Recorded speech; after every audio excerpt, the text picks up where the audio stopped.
Welcome to the Elevator World News Podcast. Today's news podcast is sponsored by ElevatorBooks.com.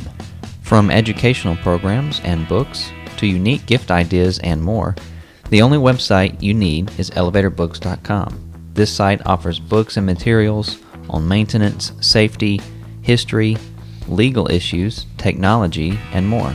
Start browsing today at ElevatorBooks.com. This is your daily industry news update for November 5th, 2018. In today's news, Otis UK is installing 53 units in the Manchester airport. 4 towers up to 48 stories have been approved in South London.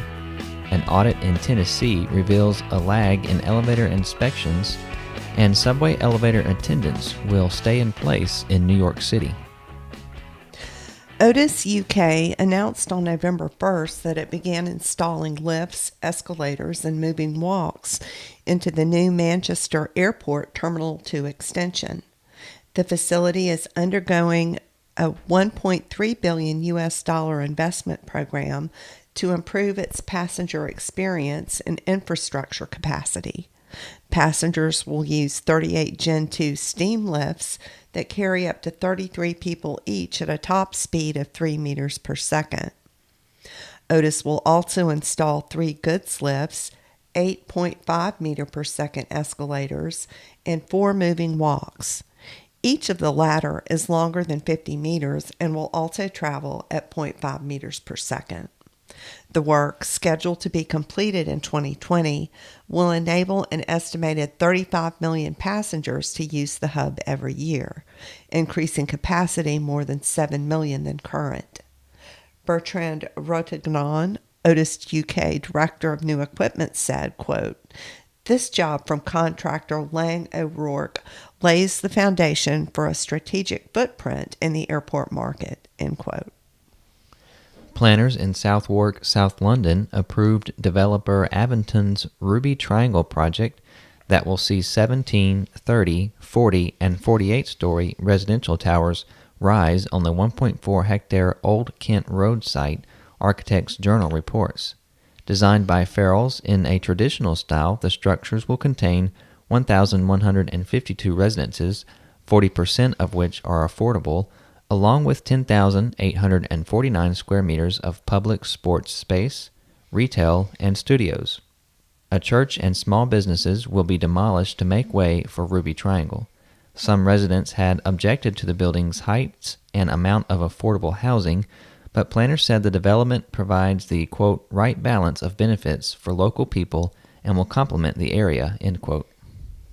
The state comptroller's office in Tennessee performed an audit that contends the state is falling short when it comes to inspecting and issuing permits for carnival rides and elevators, both regulated by the state's Department of Labor and Workforce Development, WTUF reports. The elevator unit inspects more than 22,000 elevators, escalators, and moving walks each year. The audit found such inspections are typically late by about 2 months, and that in some cases, operators are issued permits without providing proof that code violations were addressed. Department officials attributed the issues to inadequate workforce and say they are working to fill vacant positions.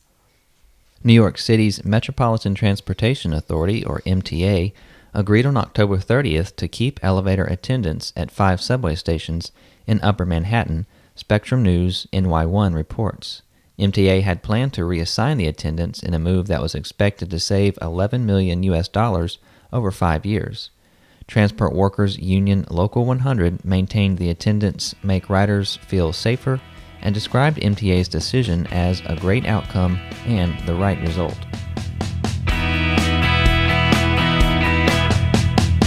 For more industry-related information, visit ElevatorWorld.com and be sure to subscribe to our podcast in iTunes or the Google Play Store.